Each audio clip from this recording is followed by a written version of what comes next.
سوال نمبر 1، وہ جھیل کس ملک میں ہے جس کی سطح کا پانی شربت کی طرح میٹھا ہے مگر سطح کے 3 فٹ نیچے کا پانی کڑوا ہے؟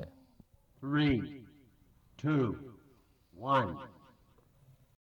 جواب جرمنی میں۔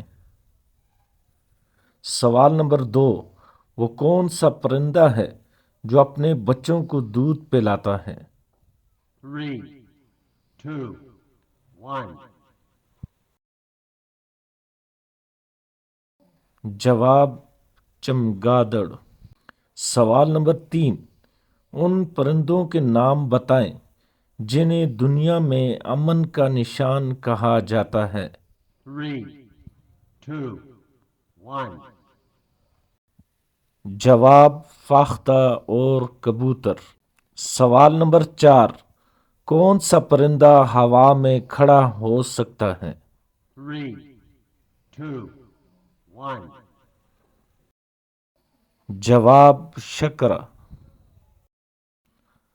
سوال نمبر 5، دنیا میں سب سے زیادہ پیدا ہونے والی سبزی کون سی ہے؟ 3, 2, 1. جواب آلو۔